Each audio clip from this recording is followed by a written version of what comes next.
Hey guys, I'll just give it a minute so that people can hop in. How are you guys doing? It's been a while, but I promise I'm back with more interviews. Today's guest, her name is Shari Rowe. She's an Arizona-based country singer-songwriter. Her latest single, Last Time, is out now, so make sure to check it out. It's an amazing one.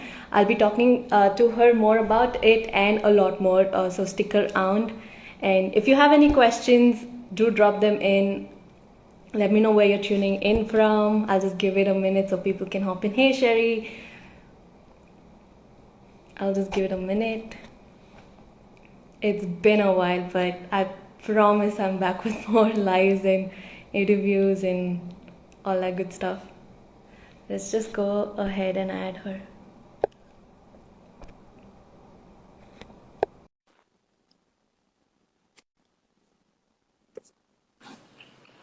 Hey! Hi. Oh, let me adjust this a little bit here. How are you? I'm good. How are you? I'm doing great. It's finally so nice to chat with you. I think So we've nice to been see going back and forth. you. Yeah, I think we've been going back and forth with the scheduling, and finally it worked out. So it's so I nice to have know. you. Thank you. It's very nice to be here. Thank you so much for taking the time. I think what time is it where you are? I don't think you're in Nashville, right? No, not Nashville. We're in Arizona, so we're on Arizona time. So it's 6:30 in the morning. Wow. Oh, okay. Thank you so much for waking up early and My starting the day off. And yeah, I want to talk to you a lot more about your music and your touring and all that good stuff. But before we get into all of that, do you want to give a little introduction of where you come from and all that good stuff? Well, I was raised here in Arizona in the Southwest, and I love it here. Also, this is my good friend Sean playing guitar and singing with me Hey, this morning. Sean. Thank you Um, so much. Yeah, it's our pleasure. So Arizona is really where our roots are. My husband and my husband plays bass in the band, and we were together. And really, growing up in the Southwest has always been a really big influence in the kind of music that I've liked growing up, the kind of music that I heard kind of as a backdrop, camping, just being outside a lot here in the desert Southwest and up in the mountain country here. Um, Uh-huh. Really, singing and music and performing has just always been something that I was drawn to ever since I was a kid. I love that. Okay. I know you said you were drawn towards it when you were a kid, but was there like a defining moment where you thought, you know what, this is what I want to do and I'm going for it? Like, was there a moment for you? I mean, I think there were a few along the way when I look back. People have asked me, when did you always know that you were going to do this as a career? And I can't really say that I knew that early on. It was just something that we did, that I did. And then as a teenager, I was, of course, in choir in school, and then I started singing and singing contests, and it was just a given. I didn't really sit down and have a plan.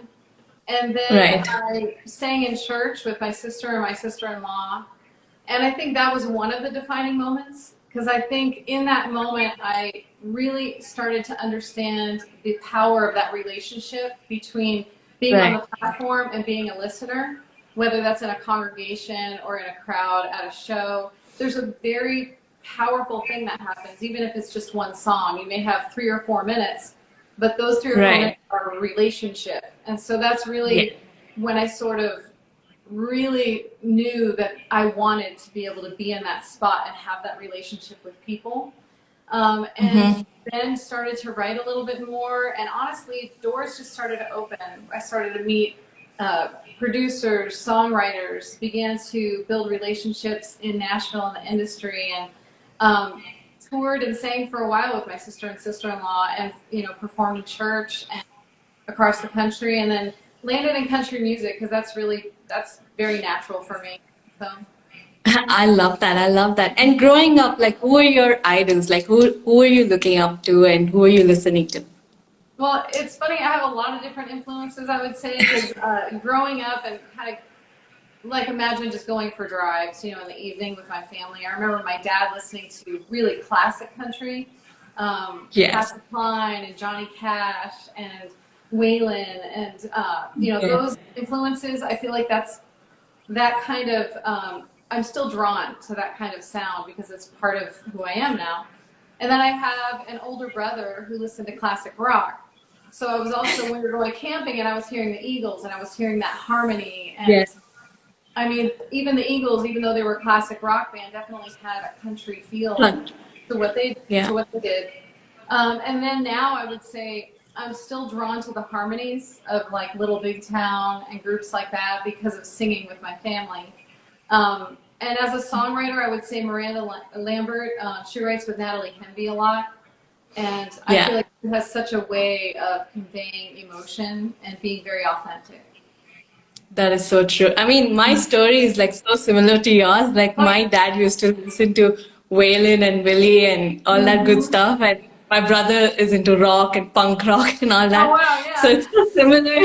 And yeah, the older I grew, I just like got drawn to go towards country, and here I Yeah, am. that's awesome. So I love it. Yeah, and and for people who haven't listened to you or listened to your music, like how would you describe your sound? Oh man, that's always tough. That's always a tough question to answer. I feel like there's I the always love what I would asking this like. before I ask you to sing. Yeah, no, that's totally fine. I think classic country will always have an influence. It's been kind of fun on this Right. last single to explore more pop phrasing in my writing because last time is more, it leans more towards Yeah. pop country. But I still love those splashes of, classic rock and just that feel good kind of summer sound. So I think there's a little bit of all of that sprinkled in there. I love that. I love that. Okay, coming to your original music, let's start off with last time. Like, can you walk us through the whole process of that song and how the idea came about and all that? Because um, the when I listened to that song, that chorus was stuck in my head for a really long hey, time. that's good. So That's you did a awesome. good job with that. Oh, thank you. I appreciate that. I co-wrote last time with Willie Morrison. And Willie Morrison and Tom Maxwell actually were co-writers on Take That Shot, which was one of my first singles that I released to radio. So it was fun to kind of collab with Willie again. And we just had fun. We didn't know what we were going to write, which direction we were going to go that day. And we got together and it just felt like a very lighthearted write. And Mhm. we explored a few different ideas, a few different directions, but I feel like the whole time, everything we were coming up with was sort of tongue in cheek and just having fun with it. And I don't even really know, like, it developed so fast. So I feel like it was a true collaboration, and we were laughing while we were writing it. I felt like once we got that idea, and we're like, yeah, that's the direction we're going to go. And then we were just kind of rattling off lines and kind of laughing in between, and we really wanted it at that point to be over the top. I mean, it felt like that's the direction we were going, and then taking it into the studio. Everyone, Jamie over at Ruckus Room in Nashville, and Tommy Hardy Right. was leading the band and playing drums, and we had Jeff King on lead guitar, just amazing players. Everybody in the studio that day, even listening to, to the rough cut, the demo was like, this song is just kind of all over the place lyrically. Let's support that musically and kind of go the same direction and make it kind of wanky and all over the place. And I feel like they did such a great I job love. of bringing it. Yeah. So yeah. I love that. I love that. And I want to know more about Southwest as well because that song is probably one of my favorite song of yours. And Aw. how did you come up with that whole like the Uh, idea and can you walk us through that as well? I wrote that with Mark Addison Chandler and Sarah Ryder, and I mean that was the first time I had written with Sarah. She brought a lot of great ideas to the table. She's an amazing writer, but writing with Mark, I had written Long Hugs and Heavy also Yeah. with Mark. And those songs are very much, I mean, I think Mark's, one of his biggest strengths is like pulling on the heartstrings. And this one, we were just like, I'm from the Southwest, I'm from Arizona. How can I want to represent my state. And that's kind of the premise we went Right. into it with. And, he's from the South. And you hear so often all of the kind of stereotypical things that Southerners Right. talk about in life, like sweet tea and Put it Yeah. on the front porch. Cornbread. Yeah, and so all of those things kind of took those, and the song really is a conversation with someone from the South and saying, I love all you have to offer down the South. I'm right there with you. I get it. But if you want a kind of different flavor of South, let's head over to the Southwest. I'll tell you a little bit about what makes our area special. So Yeah. then we just had fun kind of taking the comparisons, and it was interesting to be able to talk about that with Sarah and Mark, who were both from the South, and talk about the wild Mustang, talk about agave, and the Yeah. sunset, cowboys, and it was fun. It Yeah. was fun to put together. My favorite line is the cowboy thing. Like this something with cowboys in the sunset. That that Yeah, that line is so yep. good. They'll I steal love your it. heart like our sunsets. Yes, that's so good. Like, who would have compared a cowboy to a sunset? Like Yeah, it's so good. right. I love that. It's brilliant. And before we go further, like, do you want to sing us a song? Let's hear it. Oh, yeah, awesome. So we were thinking it might be fun to kind of go back a couple of years to night riding. Uh, Yes, yes, that's actually the first song of yours I ever heard, and the video oh, that I really? saw. Oh, that's awesome. Yeah, night Yeah. riding. There's nothing like being, gosh, anywhere where it's beautiful to take a night drive. We all can relate to that feeling of rolling up Yes. the windows and the cool air coming in. And here in Right. Arizona, we're looking at the skyline change, and as the sun sets, the mountains start to look sort of like purplish blue, and that kind Wow. of feeling when you're just with someone and you don't want the night to end. And I know we Mhm. all can relate to that. So, yeah, night ride.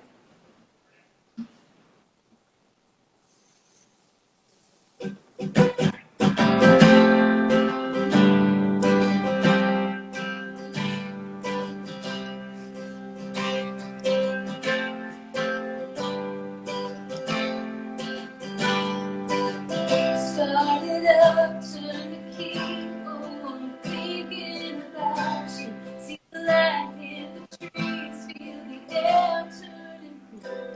The old truck can make me feel new. Heading over to your place, yellow lights in the headlights. Pick you up, you and me, chasing shadows and skylines. Nothing better than driving with you. 'Cause we ain't in a rush, we've got all night. We don't need much, but a little more light. The sun's gone to sleep, so is everybody else. But baby, we don't need to be by ourselves. Turn on that song, you always play in my trap. Put your hands in the wind, make my heart feel that stuff. Make it feel like I'm flying. We were not riding. Silhouettes in the dark, I know every outline. Cut the lights in the park, see the stars in the sky. The sun ain't coming anytime soon. 'Cause we ain't in a rush, we've got all night. We don't need much, but a little more light. The sun's gone to sleep, so is everybody else. But baby, we don't need to be by ourselves. Turn on that song, you always play my shot. Put your hands in the wind, make my heart feel that stuff. Make it feel like I'm flying. We were not right.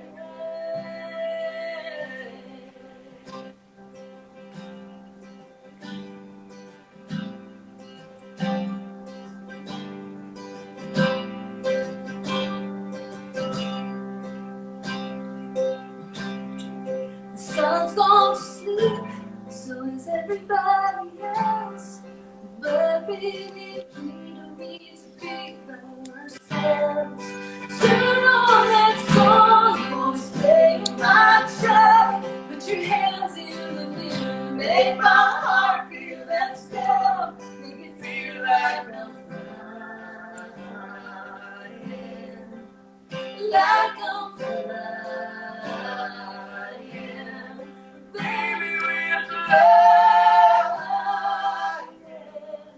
We were not right.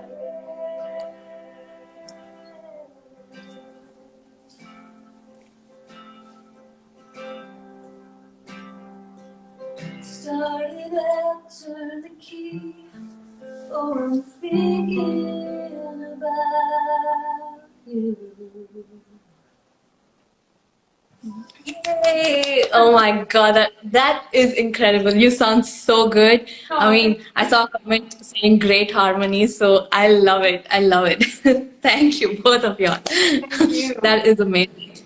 And Oh. when it comes to future releases, like what can we expect? Like, do you have more songs planned? Like, what can you tell us? I mean, always more songs planned. You know, that's a given. We're really excited about hitting the road and getting back out and playing more shows. Things have opened up so Right? much more, you know, especially here in the Southwest, and filling up the calendar again, and the band, the guys, everybody's excited. So lots of bigger shows coming up. We're planning a tour in the fall, a kind of mini tour. Awesome. And we actually have tossed around the idea of putting out a full Christmas EP, because I have one Christmas single that I put out a couple of years ago. And we thought it might be fun to do something like that. So something along those lines would have to start probably in June or July here. So. That's amazing. Can't wait. And I want to talk to you more about your songwriting journey, because that subject always gets me, and I always like get fascinated with songwriting. So how did I know like you just started writing, like, but how did you start taking it seriously? Like, when did you start taking it seriously and thought to yourself, you know what, I can write a song? Like, when was that moment? Well, you know, I think for me, it's always been about the encouragement I've received from other people, especially if Right. you're kind of just used to doing something and you do it a certain way and you haven't really had any guidance or instruction, you kind of just stay in Right. that spot, right? So early on, my sister and sister-in-law and I started working with a producer. And it was the first time we had worked like with a record label and going into a big studio in Nashville. And leading up to that, he had asked me, we were kind of getting together, talking about songs, talking about who, you know, we were going to look to for songs, how much collaborating we wanted to do in the writing. And he actually asked me, he said, do you write? And I said, well, I mean, I have this little thing here and I have this little thing there, you know, and to me, they were just pieces and parts. And I hadn't really Right. finished anything that I felt was something I could put out there, right? And Phil Johnson was his name, and he said, well, show me, you know. And so I felt very vulnerable. I mean, you know, you're here with this person who has all this expertise, and I kind of like put it all before him. And we talked through some things, and then we didn't see each other for like a week or so. And the next meeting that we had, he brought back a recording, and he had taken these parts that I had for this song, and he had, with his, you know, expertise, finished it. And he, Wow. you know, helped really establish like a formula for songwriting for the song, and had it, gave it a flow, and filled in some gaps. And he was so proud. He actually was teary-eyed showing me. He's like, this is your song. He's like, you're a songwriter. Wow. And I was like, Wow. wow, you know, that just, I'll never forget that. You know, that's something that gave me so much encouragement. And also it showed me, you know, because you can have, you know, I think the way I look at singing and performing and writing, I feel like it's a gift, and I want to Right. use That this, is so true. you know, Yes. to impact people, to do good things, and to really make the most of what I'm meant to do. And I feel like he showed me, you know, you can have innate ability, you can have desire and passion to do something, and if you learn and you really apply yourself, it can only grow from there. And since then, being in some of my first co-writes in Nashville and being so intimidated by being like this person in the room with like this amazing talent, and just being a sponge and learning, and then also along the way realizing that I do have something to bring to the table. So that just grows, you know, right after song, you know, you learn and grow, and still learning and growing. I got a lot to learn. I love it. I love it. And do you have like a process? Like, what do you do? The first thing that you do when you know, get an idea for a song, like, what do you do? Well, it's funny. Before I started doing joining in on Nashville co-writes, I really didn't have a full understanding of how important the discipline is of just getting in there and doing it. So Right. I used to rely much more on inspiration, and I would apply. You know, I've heard early on. I heard songwriting is 1% inspiration, 99% work. And you can have an idea. You can have. It's the same for anything you do. You can have an idea and a vision, but then you have to learn Right. how to execute that. And Right. so now I would say my process is different. It's very encouraging to me to see how quickly a song can come together when you apply yourself. So now I would say that I've learned more about the work end of it. I love it. I love it. Okay, and what comes easier for you? Is it the lyrical part or the melody part? That I would say really just depends. It's who knows. Sometimes a song, both lyric and melody, will just like happen all at once. So you're like, why can't that happen every time? And sometimes you're just struggling with getting those lines to flow the way you want them to. And I would say Right. for me, most often I'll get like the hook for the song, and it's usually like a lyric and melody at the same time. And I usually build from there if I'm just writing something on my own. That is so interesting. That is so interesting. And out of all the songs you have out right now, which one would you say was the hardest to write? Oh man. Um, the hardest to write, technically, I don't really know for sure, but I would say emotionally, the heavy meant so much to me. So writing that, I just felt like this pressure in a way, which I'm sure I put on myself. But I just felt like it was such an important song and it had such an important message, and so I probably picked that apart more. And then even recording that, I started to record it, and we actually had to break for the day, and I had to just go and do something else and shake it out of me because I was so Wow. emotional tracking it. Right. Jamie stopped me about, I don't know, about 45 minutes in, and he's like, he even asked my husband who was in the studio, he's like, this song's really important to her, isn't it? And then he asked me the same question. I'm like, yeah. He's like, I can hear it. He's like, go do something else the rest of the day and we'll come back. And then we came back the next day and everything was right there. But it was hard emotionally because it just meant a lot.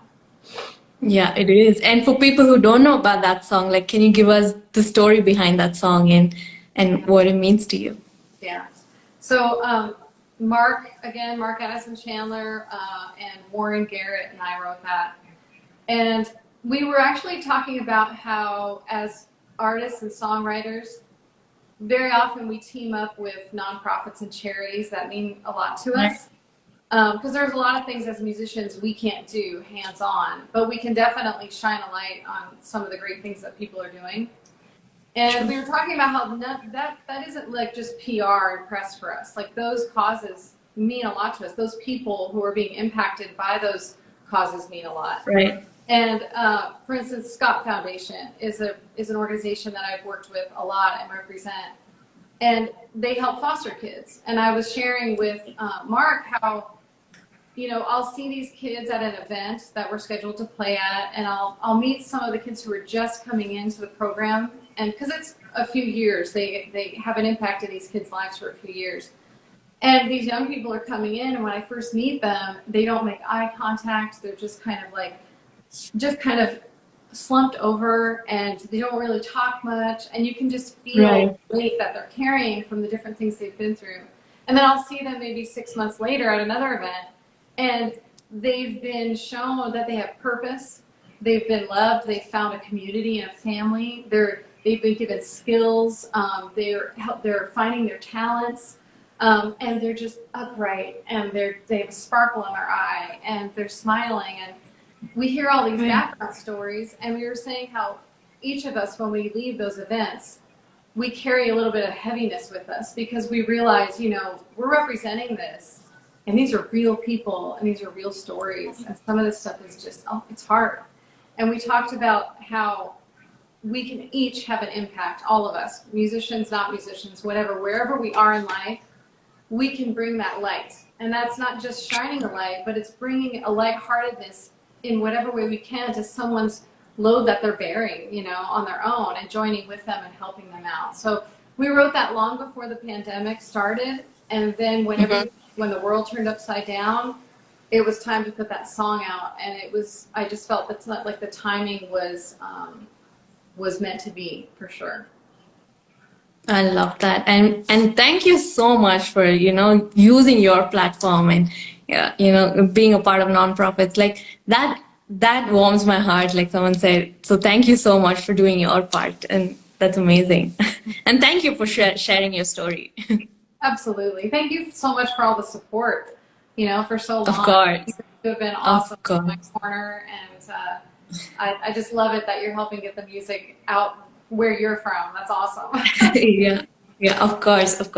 And talking about co-writing, like how do you choose your co-writing partner? Suppose you have a song for an idea, like how do you know this is the person I want to go and write a song with, song with? That's a good question, because honestly, being on the receiving end of the process, I've had a great team in Nashville who has helped kind of find writers that they felt would be good for me to write with. And so I haven't really had, early on, I didn't have as much of a say. Or rather, I should say, I wasn't informed enough to choose who would be best.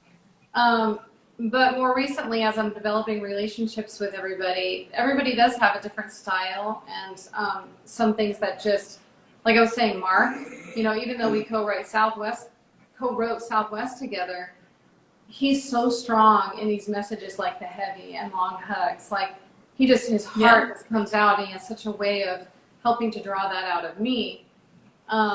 There's a song that I haven't finished yet that is about my dad.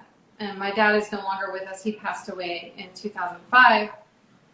And I haven't finished that song yet because it's a hard one to really say, when will I really know that it's done and that I've said everything the right way? Right. I lived in Tiffany Goss, and she's an amazing writer with Curb out in Nashville. And so she and I worked on that. It's still not done, but she is just so great at pulling out those tender emotions.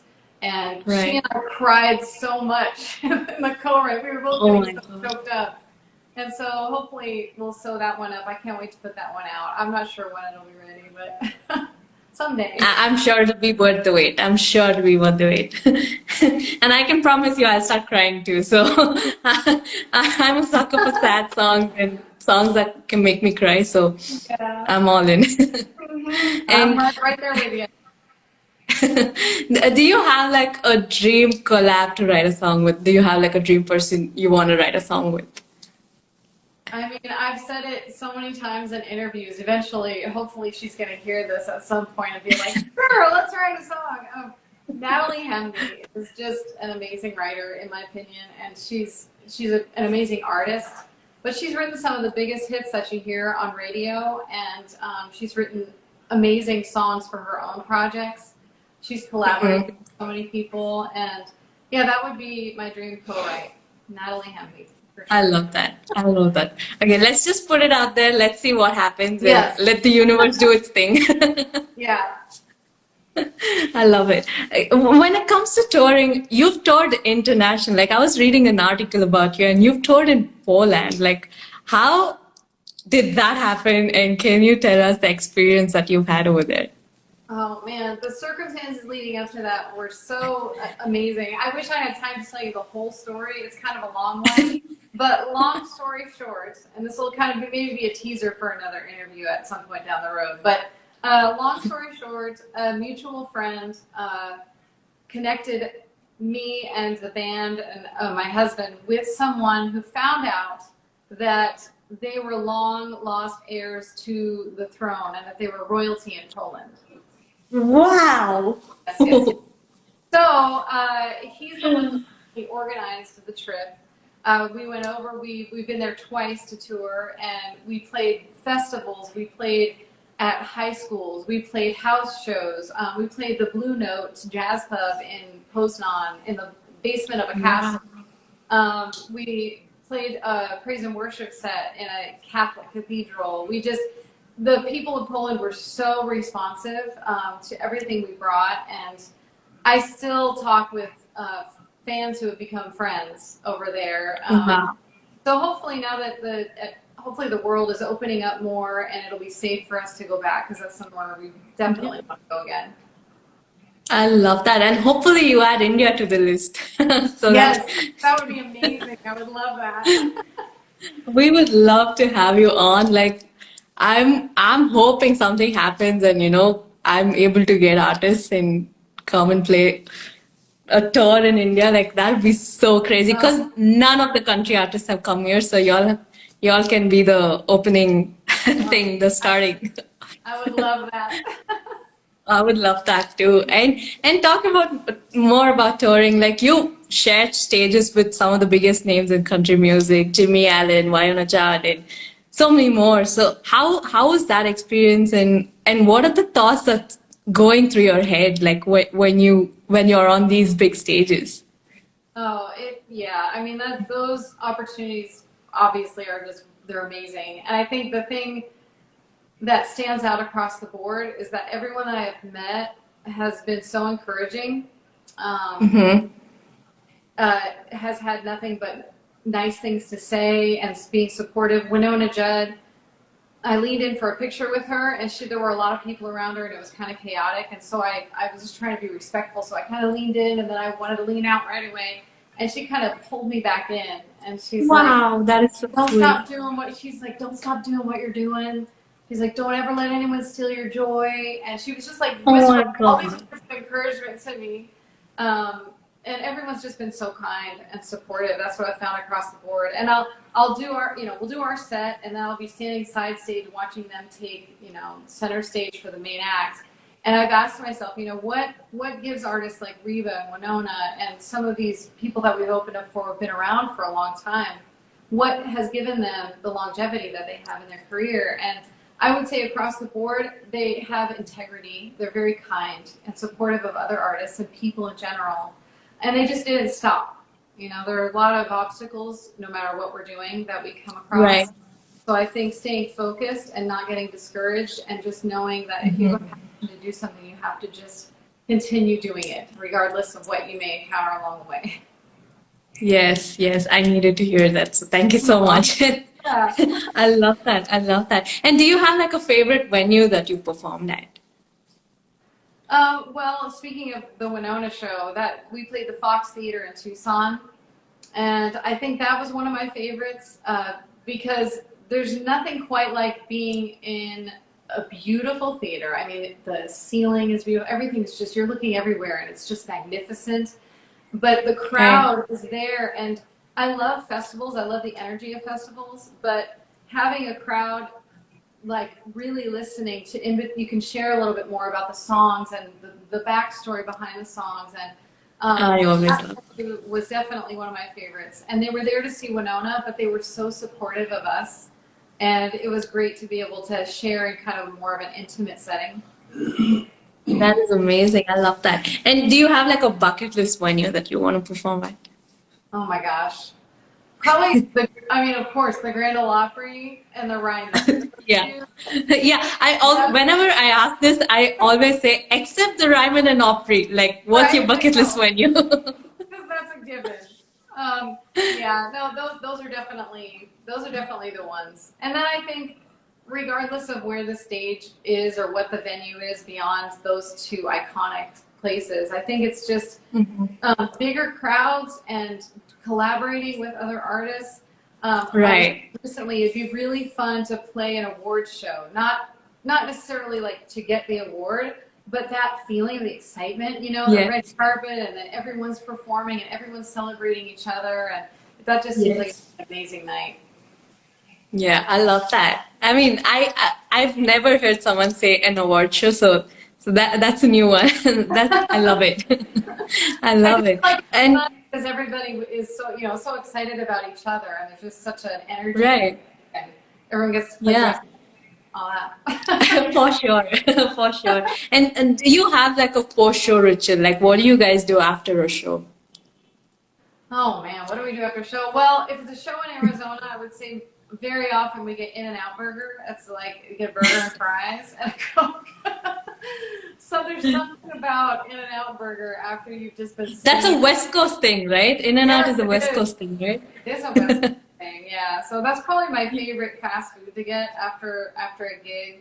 But when we're on the road, I would say we all like to kind of unwind and pick apart the show. I love being out on the road with the band because everybody is just there's this camaraderie and this closeness, and we're all friends. We're all like it's like family, and we're all hanging Right. out in one of our hotel rooms or backstage and having a drink and talking through everything and laughing through maybe some of the mistakes that were made or whatever. I just feel like there's such a camaraderie and just a friendship that we share. So that's fun. I love that. And talking about, you guys laughing after the show, like, do you have any funny story that you can share with us? Oh man, there are so many stories. I can't get off the top of my head. I feel like so often I wish that, and I probably should just have a live feed because some of the stuff on the road, everybody's just got such a great sense of humor. So we're kind of crazy. So I probably should capture that. Although I don't know if I should capture all of it. I love it. I love it. And you mentioned you have, upcoming shows planned and more shows planned and all that. Do you have dates and where people can find those dates if you do have those? Yeah. Well, the website, sharirowe.com, has links to all the social media stuff. There's a tab, of course, for all the dates that are listed. I think, I really do love staying connected with fans on Instagram and Facebook and Twitter and all that. Like, I really do check those messages, and that's Right. the best place to get the first, if a new show is added, I'm going to announce it on social media right away. And we are putting together that tour that's coming up. And so, yeah, just stay tuned and we'll make sure everybody knows what's coming up. Yeah, and hopefully you add a few virtual shows because I can be a part of it from here. So that's something Yes, you absolutely. might have to plan. So I'll definitely be on it. But Aw, yeah, hopefully I get to see you, like face to face and aw, physically and meet I would you love and that. I would love that. yeah, I would love that too. So whenever I'm in the US, I'll definitely let you know and we can plan something. Yes. And do you have like a fun fact about you that nobody knows that you can share with us? Oh man, a fun fact. Well, so we toured Poland, and we didn't tour Poland Mhm. because of this, but it just so happens that my grandparents were born and raised in Poland. So Wow, and so we make pierogies and stuffed cabbage and all of the Polish foods. We've that made is so growing cool. up, and I still make them. So all of the European foods are. I love cooking all of that, and my husband and I love to cook together. We grow a lot of like herbs and stuff in our backyard, and cooking is something that we both really love to do. I love that. That is so cool. That is so cool. And before I let you go, like I always end my interviews with this question. What is the best advice that you've ever received? I'm sorry, the best way? Best advice that you've ever Oh, best received? advice, yes. Gosh, I would say anything that has had to do with staying grounded and having people around you who are close to you who can really be real and Right. to always be in the moment. My mom really taught me a lot about being in the moment. So if you're in a conversation or you're even just having a cup of coffee or whatever it is, really stopping to breathe and take it in and be intentional with your words and just really Right. be fully present for everything, and really try to listen and be available to help those around you. Yeah, I love that. Thank you so much for sharing that. I love it. And would you want to leave us with another song in? Yeah, we thought Let's we would hear it. last time since that just came out. Yes, let's do it. So we'll have some Let's do it. water here. All right, let's do it. Last time. 1, 2, 3, 4.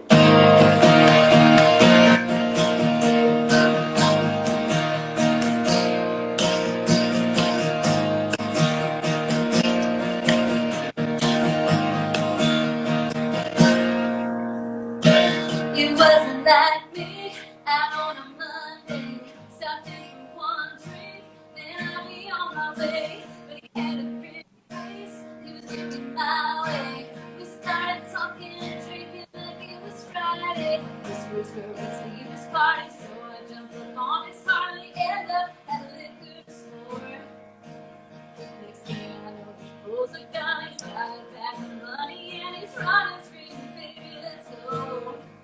And I know that's the last time that I do that. The last time that I do that. The last time that I do that. Oh, oh. Last time I do that.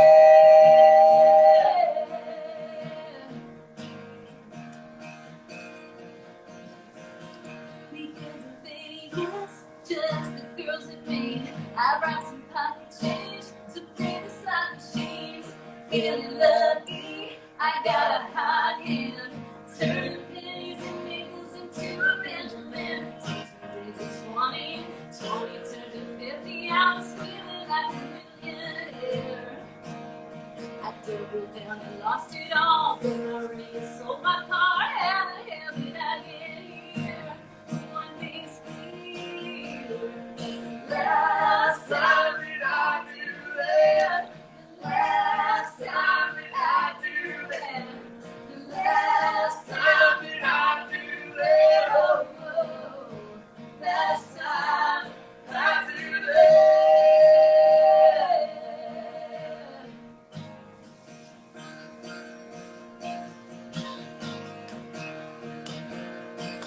Yeah.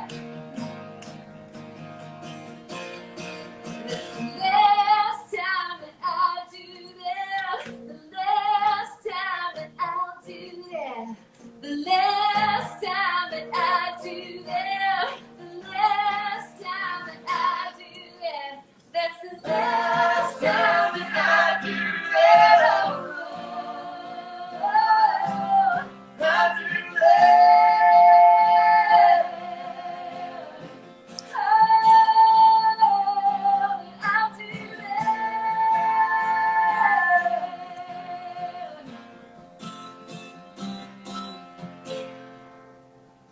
Oh my God. To get a live version of that song was just incredible. Like, thank you so much to both of you. You guys are amazing. I loved it. And I saw a comment, Jeff commented he's dancing while doing the dishes. So you got them dancing in the morning. So thank you so much, guys. And would you want to add anything that I might have missed out? I might have not asked you. Do you want to add anything else? Go ahead. Bless you, and thank you so much. You're just so sweet and special, and I appreciate you. So just Thank have you a so much. wonderful rest of your night, and we'll start our day. And Yeah. peace to all. Yeah, thank you so much. And thank you so much to your guitar player as well. Thank you so much for taking the time at 6:30 a.m. and jamming it out. Means a lot. Thank you. Bye, guys. You guys have an amazing day. You I'll keep too. in touch. Bye-bye. Bye.